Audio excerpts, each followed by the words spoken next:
안녕하세요. 오랜만입니다. 네, 정말 오랜만입니다. 네. 네. 보통 전직 의원은 다시 정치를 하려고 하기 때문에 호칭을 그냥 의원이라고 하는데 정치를 아예 안 하신다고 하니까 제가 뭐라고 부를까요? 단역 씨.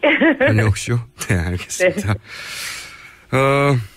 그 책 내용이 네. 그 박근혜 최순실에 대한 고발 이 정도로 제가 알고 있는데 아직 책을 못 봤어요. 근데 이 책을 쓰기 시작하신 게 언제예요? 이 최순실 사태 이후인가요?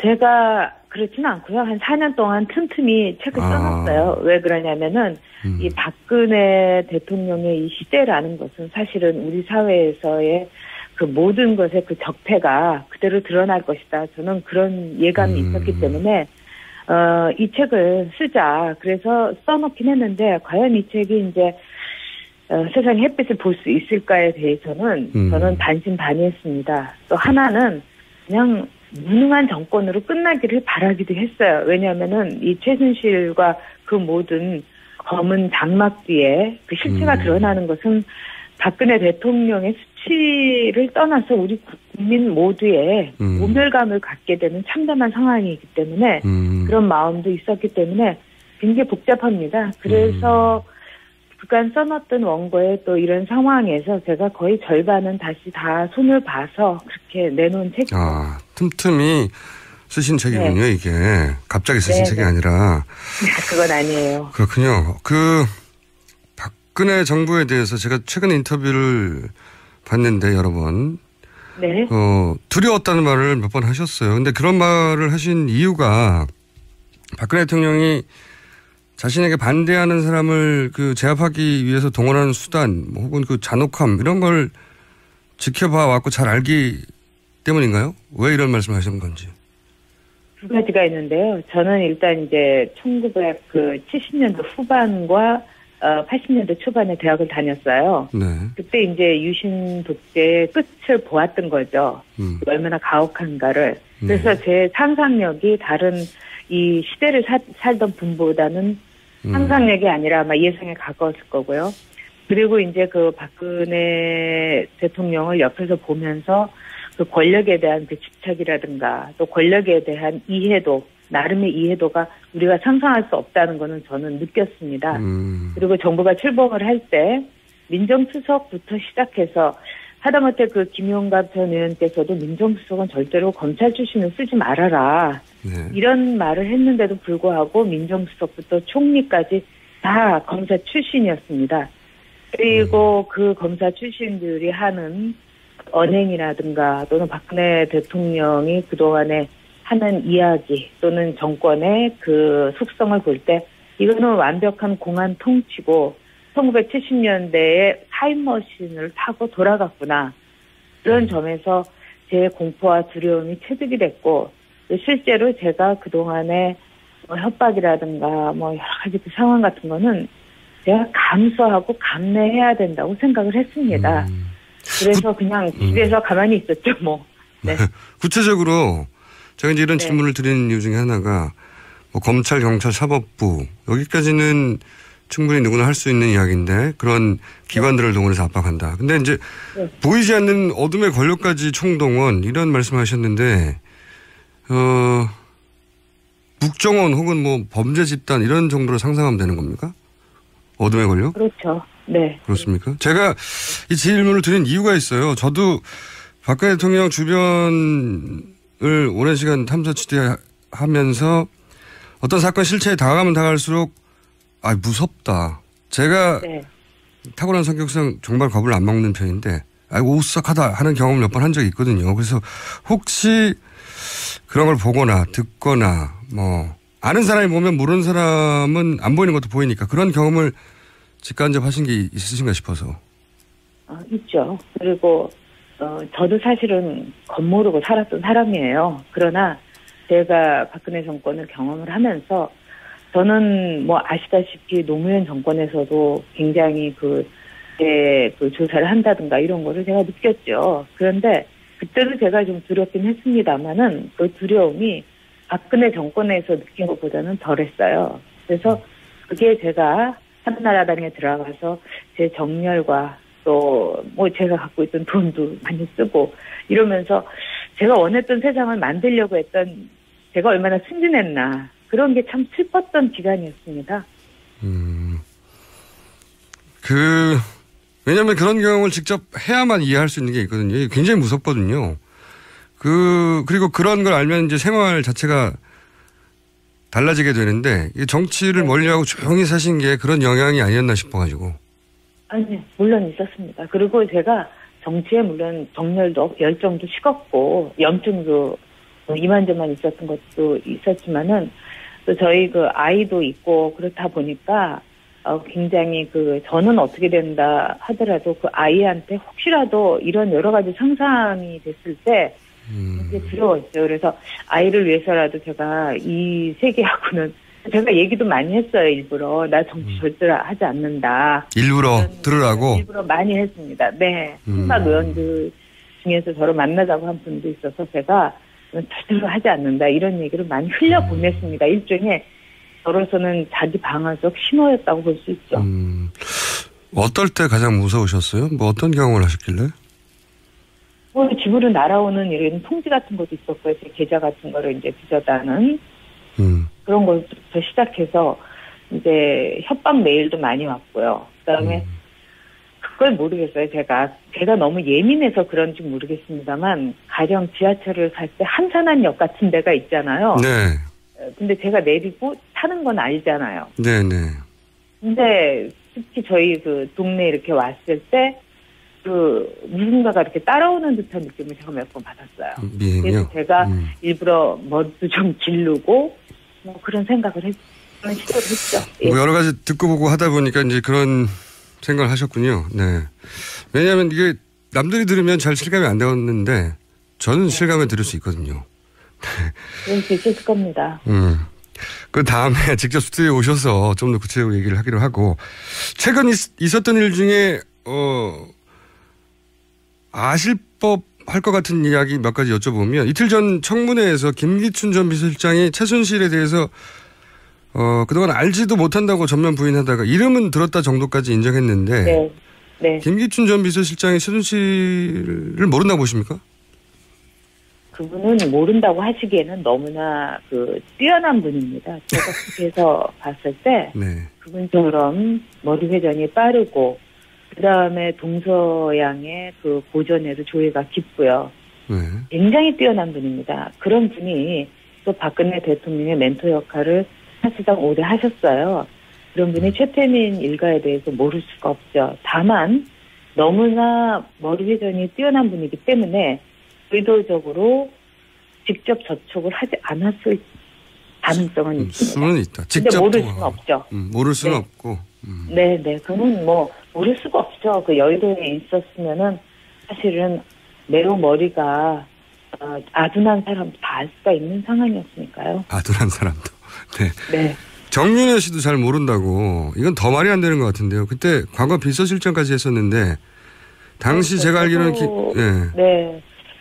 근데 대표가 되기 전까지 비서실장을 양반이 비서실장이라는 직책도 없지만 보좌관을 했습니다. 그것도 무려 7년을.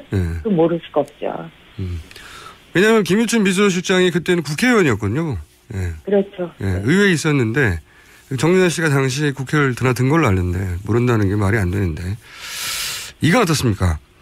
최근 대통령이 이제 세월호 7시간 동안 올림머리 하느라 90분 소비했다 이런 보도가 있었어요. 근데 물론 청와대는 20분밖에 안 된다고 반박하긴 했는데 이제 가까이서 지켜본 분으로서 대통령이 아이들이 당장 몇백 명이 배에 gat혀 있는데 머리를 하느라 90분을 쓴다. 이거 보통 사람으로 상상하기 힘든 장면이거든요.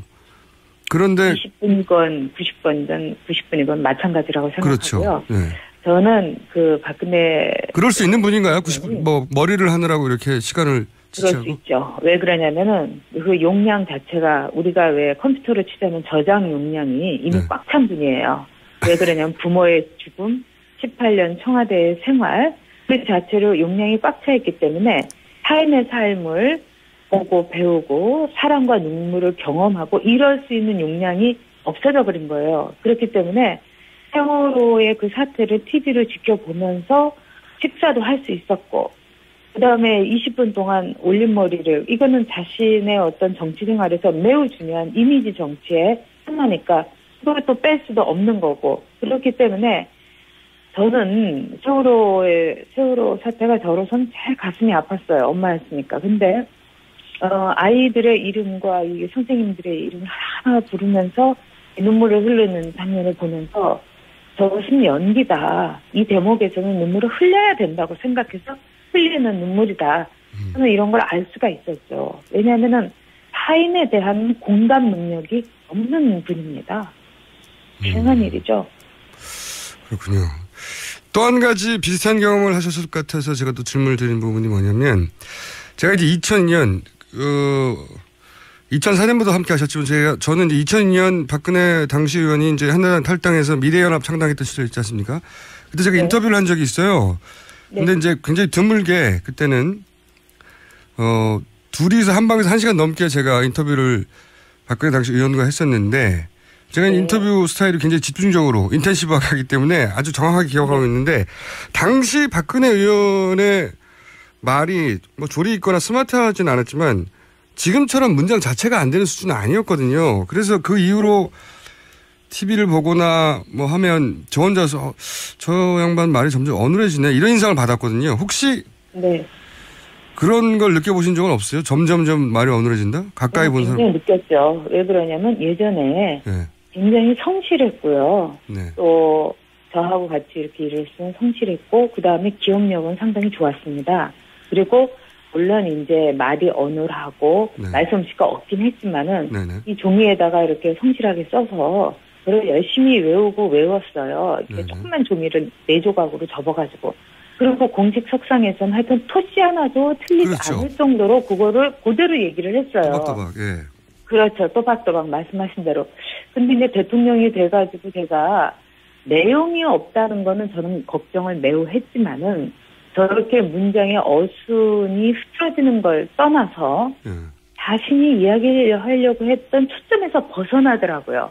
그리고 약간의 건망증도 있고, 그래서 굉장히 이상해서 제 친구가 이제 의사인데요, 물어봤어요. 그랬더니 그 친구가 만약에 불면증이 있어서 수면 유도제 같은 거를 많이 복용을, 혹은 장기 복용을 하면 저런 건망증이 있을 수 있다. 말이 어눌해질 수 있다. 이런 얘기를 하더라고요. 그래서 제 나름대로의 퍼즐은 풀리긴 했는데 전에 비해서는 더 이상해진 건 확실합니다. 네, 저도 1시간 이상 집중적으로 인터뷰를 했었기 때문에 저도 기억이 생생한데 비슷한 느낌을 저도 받았거든요. 굉장히 어눌해졌다. 그러니까 분명하게 정확하게 할 말을 외워서 또박또박 했었는데, 그러니까 정말 제가 이 책에서도 언급은 했습니다만, 대통령이 돼서 다시 나의 집이었던 마이 하우스였던 청와대에 들어간 순간, 나는 이제 모든 것이 끝났다. 내 업무 완수를 했다. 왜냐하면 아버지의 집을 되찾는 마치 그 몰락한 집안의 그 서희와도 같은 심정이었을 겁니다. 그러니까 그 다음부터는 손을 놔버린 것 같아요. 그리고 그 틈새를 최순실이 아주 교묘하게 말하자면 이제 모든 것이 됐습니다. 이러면서 잠이 안 오실 때는 드시고 12시까지 주무셔도 되고 뭐 이런 식으로 얘기를 했던 것이 아닌가. 그런 생각에서 정말 그 박의 나라, 박의 청와대, 박의 나라 이 모든 것이 그런 점에서 정말 그 위태로웠던 한 순간이었기 때문에 저는 뭐 불행하긴 하지만 이 시기를 우리가 박의 나라에서 우리나라로 돌릴 수 있는 시기를 갖게 된 게 그나마 다행이다 이렇게 생각은 합니다. 최근에 이제 엄청난 보도량 때문에 대부분의 사람들이 알게 됐지만 박근혜 대통령과 최순실은 서로를 필요하는 공생관계지만 또 한편으로 최순실의 입장에서 바라보면 박근혜 대통령이 본인을 계속 필요로 하게 만들 그런 뭔가 본인만 제공 가능한 서비스가 있었어야 할 것 같은데 그래서 이제 네, 그런 각종 말씀하신 뭐 수면 유도제나 주사제 같은 거 그런 서비스를 적극적으로 하지 않았을까? 말하자면 뭐 그 예전에 중국에서 그 환관과 내시들이 그 황제에게 아편이라든가 또는 미색에 이렇게 물들게 하는 거하고 비슷하다고 봅니다. 근데 더 무서운 것은 박근혜 대통령도 박정희 대통령의 딸인 2세 세습 정치인이었던 거죠. 세습이라는 게 참 무서운 겁니다. 근데 최순실 역시 말하자면 세습 권력이었던 거예요. 박근혜에 대해서.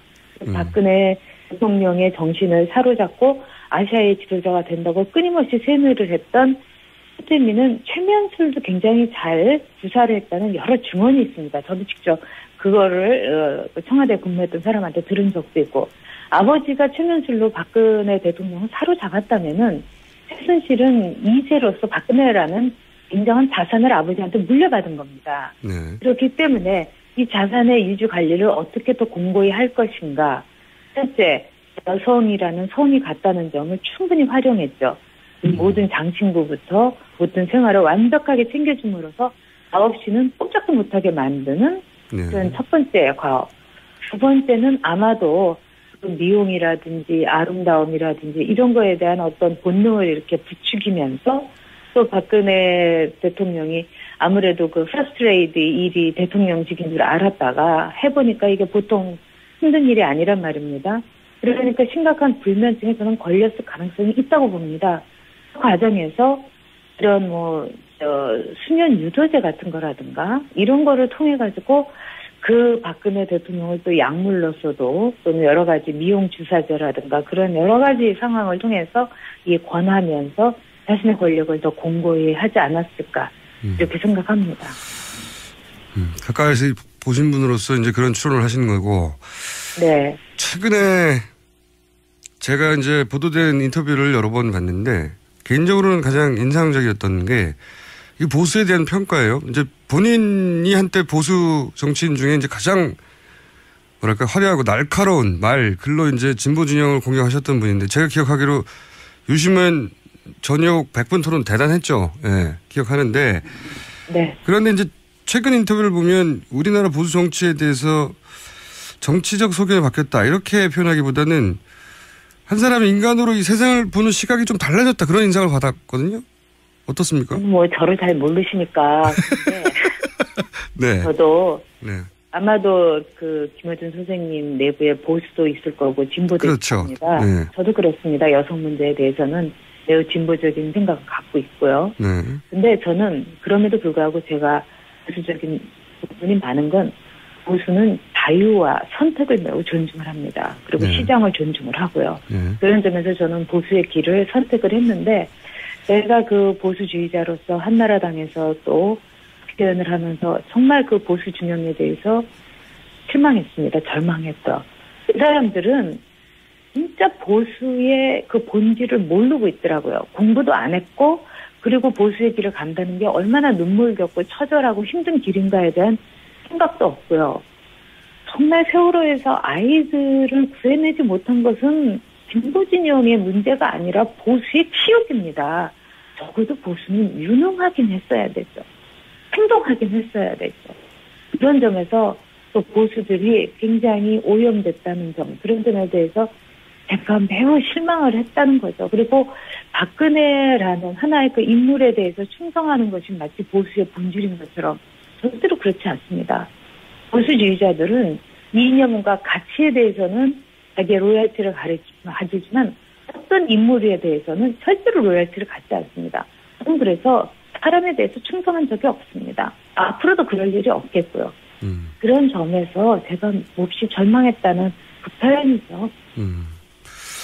시간이 거의 다 돼서 한 가지만 더 여쭤보겠는데 근데 이제 정치인도 네. 아니시기 때문에 네. 곤란하실까 봐 안 드리려고 하다가 얘기를 나누다 보니까 오히려 다시 이야기하고 싶지 않을까 싶어서 제가 마지막 질문으로 드리는 건데 과거에 저랑 인터뷰하실 때였어요. 사실은 이게. 네. 노무현 대통령이 고졸이 가능하면 대통령은 컴플렉스가 없도록 대학을 나오는 게 좋다. 이런 얘기를 했다가 이제 큰 논란이 일어났는데. 네.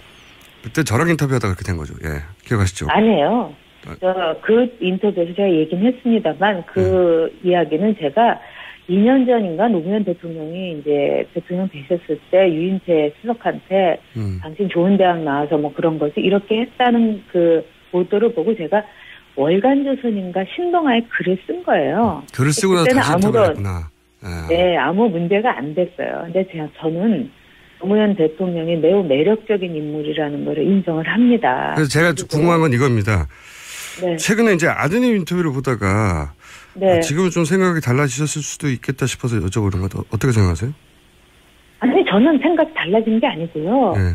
기본적으로 볼 때 노무현 대통령이 대학을 못 나왔다 이 문제를 제가 얘기한 게 아니었고요. 네. 왜 대학 나온 사람에게 그렇게 컴플렉스를 가지냐. 대통령 됐으면은 그걸로 모든 성취고 정말 대학원의 박사나 이 모든 사람들보다도 얼마나 국민들에게 선택받았다는 그런 자부심으로 저는 일하기를 바랬습니다. 그리고 저는 학력에 대해서 한 번도 제가 편견을 가진 적은 없어요. 하도 그런 점이 강조가 돼서 그렇지 저는 제가 국회에 있을 때 보좌관 중에 2명이 고등학교 출신이었습니다. 저는 학력을 보지 않고 뽑았어요. 그리고 보좌관, 즉 4급도 고졸 출신인 사람이 제 4급 보좌관이었는데 국회에서는 아마 제가 유일했을 겁니다. 그래서 좀 와전된 부분이 네. 있다. 뭐 어떻게 보면은 정치인이었을 때라면은 제가 그런 생각을 하지 않고 그런 표현을 하지 않았을 수 있죠. 왜냐하면 정치인이라는 것은 모든 것에 몸을 사려야 되고 하지만 그때는 제가 자유로운 한 개인으로서 글을 썼고 정말 제 기본 뜻은 대학 꼭 나온 사람이 대통령이 돼야 된다는 게 절대로 아니고 저는 그런 점에서 김대중 대통령은 상당히 좋았다고 봅니다. 그런 모든 것에서는 벗어난 분이니까 그런 점이 아쉬웠다는 얘기를 한 거니까요. 그건 뭐 제가 뭐 거기에 대해서 이러쿵저러쿵 얘기하기는 좀 뭐하네요. 저는 정말 이 학벌에 대해서 그런 건 없었습니다. 제 친구들도 그렇고. 알겠습니다. 뭐 제가 그런 생각을 갖고 살아온 사람도 아니고요. 답답한 얘기였죠. 예. 알겠습니다. 그러면요. 다음에는 네. 꼭 스튜디오 나와주세요. 제가 직접 뵙고 여쭤보고 싶은 게 많거든요. 눈을 맞추고. 아니 뭐 제 타입은 아니신 것 같은데. 오늘 여기까지 하겠습니다. 네, 감사합니다. 네. 정부가 출범을 할 때 민정수석부터 시작해서 하다못해 김용갑 전 의원께서도 민정수석은 절대로 검찰 출신을 쓰지 말아라. 네. 이런 말을 했는데도 불구하고 민정수석부터 총리까지 다 검사 출신이었습니다.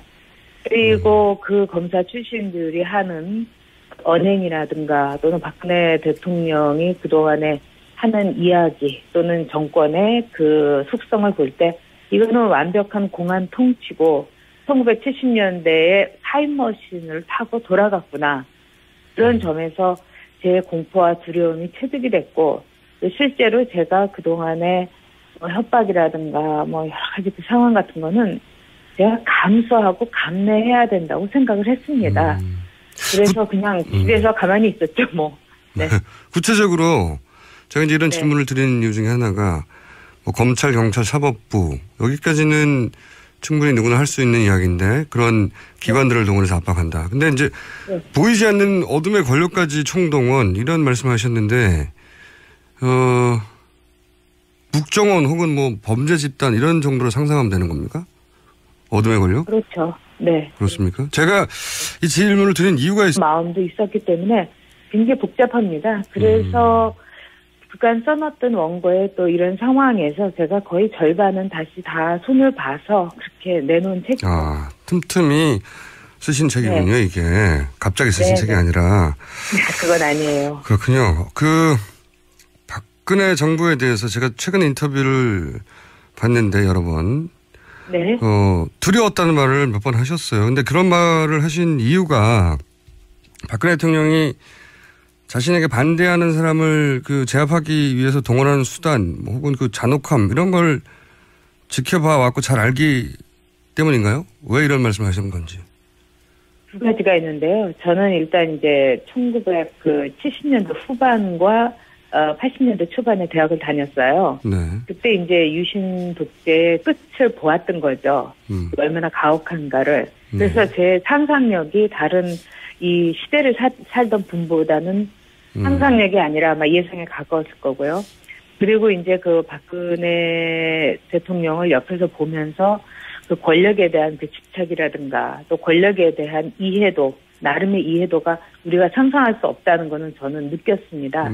그리고 그걸 알면 이제 생활 자체가 달라지게 되는데 이 정치를 멀리하고 조용히 사신 게 그런 영향이 아니었나 싶어가지고. 아니, 물론 있었습니다. 그리고 제가 정치에 물론 정열도 열정도 식었고 염증도 이만저만 있었던 것도 있었지만은 또 저희 그 아이도 있고 그렇다 보니까 굉장히 저는 어떻게 된다 하더라도 그 아이한테 혹시라도 이런 여러 가지 상상이 됐을 때 되게 두려웠죠. 그래서 아이를 위해서라도 제가 이 세계하고는 제가 얘기도 많이 했어요. 일부러 나 정치 절대로 하지 않는다. 일부러 들으라고? 일부러 많이 했습니다. 네. 친박 의원들 중에서 저를 만나자고 한 분도 있어서 제가 절대로 하지 않는다. 이런 얘기를 많이 흘려보냈습니다. 일종의 저로서는 자기 방어적 신호였다고 볼 수 있죠. 어떨 때 가장 무서우셨어요? 뭐 어떤 경험을 하셨길래? 집으로 날아오는 이런 통지 같은 것도 있었고요. 제 계좌 같은 거를 이제 뒤져다는 그런 것부터 시작해서 이제 협박 메일도 많이 왔고요. 그다음에 그걸 모르겠어요. 제가 너무 예민해서 그런지 모르겠습니다만 가령 지하철을 갈 때 한산한역 같은 데가 있잖아요. 네. 근데 제가 내리고 타는 건 아니에요. 저도 박근혜 대통령 주변을 오랜 시간 탐사 취재하면서 어떤 사건 실체에 다가가면 다가갈수록 무섭다. 제가 타고난 성격상 정말 겁을 안 먹는 편인데 오싹하다 하는 경험을 몇 번 한 적이 있거든요. 그래서 혹시 그런 걸 보거나 듣거나 뭐 아는 사람이 보면 모르는 사람은 안 보이는 것도 보이니까 그런 경험을 직간접하신 게 있으신가 싶어서. 있죠. 그리고 저도 사실은 겁모르고 살았던 사람이에요. 그러나 제가 박근혜 정권을 경험을 하면서 저는 뭐 아시다시피 노무현 정권에서도 굉장히 제 조사를 한다든가 이런 거를 제가 느꼈죠. 그런데 그때도 제가 좀 두렵긴 했습니다만은 그 두려움이 박근혜 정권에서 느낀 것보다는 덜했어요. 그래서 그게 제가 한나라당에 들어가서 제 정열과 또 뭐 제가 갖고 있던 돈도 많이 쓰고 이러면서 제가 원했던 세상을 만들려고 했던 제가 얼마나 순진했나 그런 게 참 슬펐던 기간이었습니다. 왜냐하면 그런 경험을 직접 해야만 이해할 수 있는 게 있거든요. 이게 굉장히 무섭거든요. 그리고 그런. 안녕하세요. 오랜만입니다. 네. 정말 오랜만입니다. 네. 네. 보통 전직 의원은 다시 정치를 하려고 하기 때문에 호칭을 그냥 의원이라고 하는데 정치를 아예 안 하신다고 하니까 제가 뭐라고 부를까요? 단역 씨. 단역 씨요? 네, 알겠습니다. 그 책 내용이 그 박근혜 최순실에 대한 고발 이 정도로 제가 알고 있는데 아직 책을 못 봤어요. 근데 이 책을 쓰기 시작하신 게 언제예요? 이 최순실 사태 이후인가요?